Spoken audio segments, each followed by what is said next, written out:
Madame la Présidente, Mesdames et Messieurs les parlementaires, Mesdames et Messieurs les maires, Mesdames et Messieurs les élus, chers amis, quel bonheur et quel honneur aussi d'ouvrir ces assises présidentielles ici à Lyon, dans cette ancienne capitale des Gaules.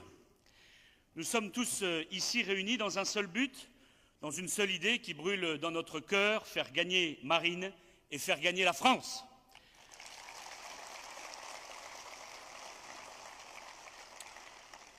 Vous êtes venus de partout dans les départements voisins, parfois même d'un petit peu plus loin. Vous êtes venus pour entendre celle qui, au soir du 7 mai 2017, sera élu 8e président de la 5e République française.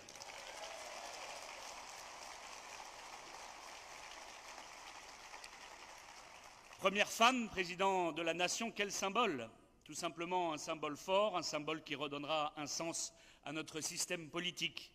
Ce grand rassemblement patriote des assises présidentielles est aussi un symbole, celui de notre grande famille, une famille qui n'a cessé de s'agrandir au fil des ans, la grande famille des patriotes qui en 2017 n'aspire qu'à une seule chose, la victoire. La victoire de nos idées, de nos valeurs, la victoire de la France éternelle, la France indépendante, fière de son histoire et sûre de son avenir. Ici à Lyon, Marine dévoile 144 engagements pour remettre la France en ordre, pour apaiser une nation qui ne cesse de se déchirer, qui ne cesse de saigner et de combattre des ennemis implacables. Ici à Lyon, nous posons les bases du renouveau de la nation et de notre système politique. Ce n'est pas un hasard si nous faisons cela dans la belle ville de Lyon. Lyon est le symbole d'une résistance à la française, venue du fond des âges. À Lyon, 3000 ans d'histoire nous contemplent, mes amis. 3000 ans de France s'entremêlent et se fondent dans le destin d'une nation. À Lyon, on a célébré Vercingétorix, l'irréductible, et César le conquérant. On vénère la Vierge Marie et ses lumières qui aspirent à la paix des cœurs et des âmes. À Lyon, on a signé l'arrêt de mort de Jean Moulin et on a crié qu'ici, le cœur de la patrie ne s'arrêterait ni devant les balles, ni devant les chars d'assaut. Ici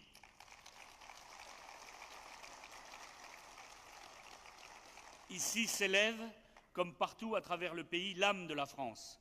Ses clochers et ses usines, ses milliers d'ouvriers et de travailleurs de tous métiers, ces anonymes et ces illustres qui ont bâti ce à quoi nous croyons aujourd'hui. À Lyon, comme partout en France, laisserons-nous cet héritage, ce legs inestimable aux mains de ceux qui, durant plus de 30 ans, ont souillé notre pays? La réponse est clairement non. Marine n'est pas un recours, elle est l'unique recours.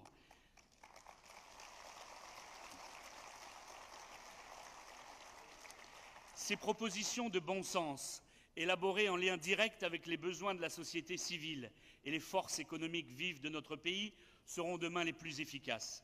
Il faut réparer le bateau France et redonner aux familles, aux actifs, aux retraités un pouvoir d'achat digne de notre société. Un patriotisme économique et social qui sera demain le garant d'une France unie, apaisée et déterminée à retrouver son rang dans le concert des nations.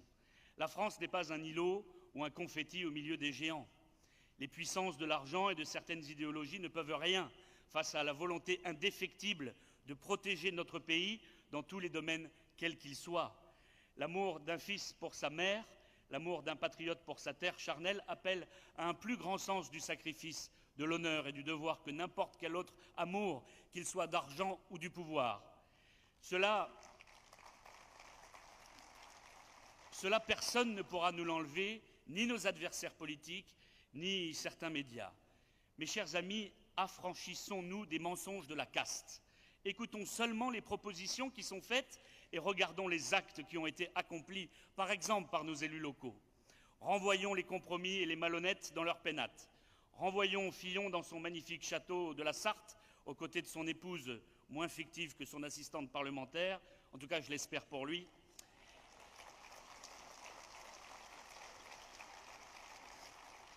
Et renvoyons Macron à Rothschild ou je ne sais où. La France ne mérite pas ces imposteurs, ces matamors, ces goujats, ces menteurs devant l'Éternel. La France ne mérite pas d'être déchirée par deux formations de gauche dont l'une d'entre elles s'appelle droite, ou l'inverse d'ailleurs. La France ne mérite pas d'être salie, éclaboussée. D'autres voies, d'autres alternatives sont heureusement possibles. Et avec la victoire écrasante de Donald Trump, par exemple, nous voyons que c'est possible.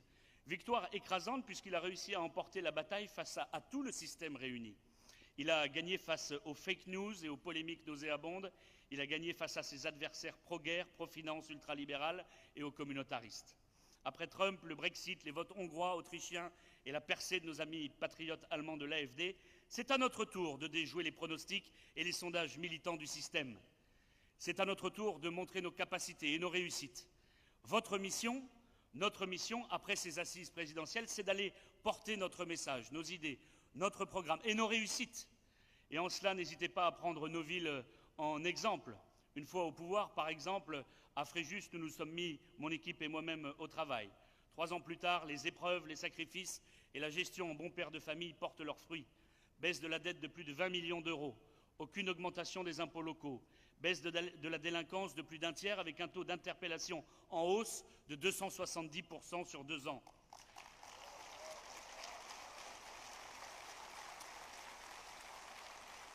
Une rigueur et un dévouement total pour les Fréjussiens qui, en 2014, avaient fait le choix de retrouver le bonheur et la fierté de vivre dans notre ville à l'époque à 2 doigts de la faillite.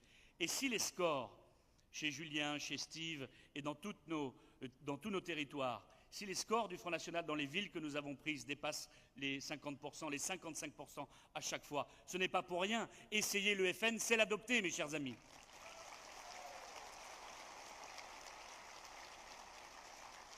Alors, portons haut et fort ce bilan et disons clairement les choses. Marine candidate est la seule à défendre le peuple. C'est son slogan de campagne, sa profession de foi, une promesse d'avenir, un combat légitime que tous ensemble nous allons mener de front. Marine présidente, ce sera le retour de l'ordre. Ce sera la fin des collusions avec le salafisme et le rigorisme islamiste dans les caves de nos banlieues, dans les mosquées dirigées par l'UOIF, dans les réunions de pseudo-associations. Marine présidente, ce sera plus de moyens pour nos gendarmes, nos policiers et nos soldats, les boucliers de la nation, qui méritent des moyens et des protections. Et Marine présidente, c'est la priorité nationale et le patriotisme économique, le soutien aux TPE, aux PME, la revalorisation du travail de nos paysans, des retraites de nos aînés les plus fragiles et le dur labeur de nos artisans. Marine présidente, c'est la fin de la jungle de Calais, des frontières passoires et des conséquences que nous connaissons. Marine présidente, c'est la perpétuité réelle et l'application stricte des lois de la République. Marine présidente, c'est la fierté d'être français. C'est marcher la tête haute, fier de ses racines, de ses valeurs et confiant en notre avenir. Car tous ici, plus qu'une conviction, nous avons à l'esprit et dans nos cœurs une volonté indéfectible.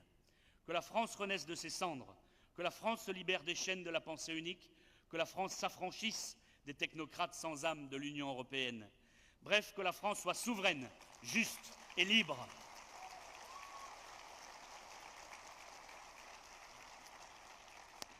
Et Marine est la seule à parler à toute la France des grandes villes et des vastes campagnes, à la France des oubliés, à la France des répudiés, à la France des pauvres et des ouvriers illettrés, d'après M. Macron. La France est loin de tous ces clichés injurieux. Marine est la seule à l'incarner et à la défendre véritablement dans son honneur et sa singularité. De Brest à Strasbourg, de Lille à Nice, de Paris à Marseille, de Biarritz à Lyon, le géant France sommeille. Il est attaqué, conspué, critiqué. Et pourtant, il est en train de se relever. Il commence à briser ses chaînes et à crier sa soif de liberté. Il fait 30% à telle élection, puis 35, 40 et bientôt 50%, mes chers amis.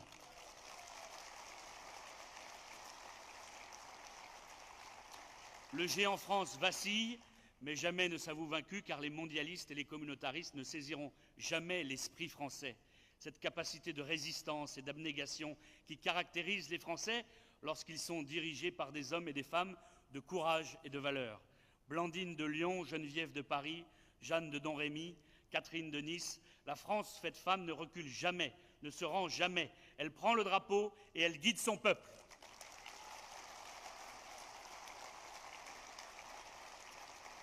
En mai 2017, Marine ne se rendra pas. Elle prendra le tricolore pour le relever du caniveau dans lequel la caste l'avait relégué.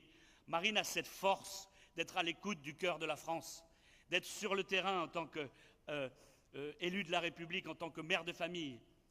À nous de la soutenir autant que nous le pouvons dans nos villes, dans nos villages et dans nos quartiers. Il est désormais grand temps d'agir et de faire éclater la vérité au grand jour. Oui, les patriotes sont au travail. On produit du fond pendant que d'autres, à droite comme à gauche, se retrouvent incapables de répondre à l'urgence. Urgence du chômage, urgence de la dette, urgence de l'insécurité, urgence du communautarisme, urgence du terrorisme.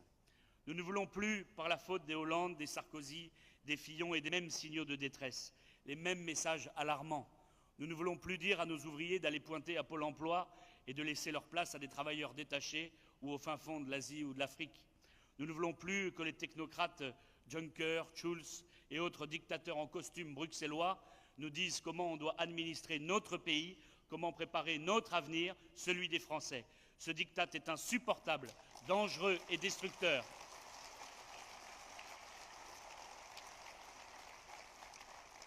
Nous ne voulons plus non plus décompter les noms des victimes des attentats islamistes.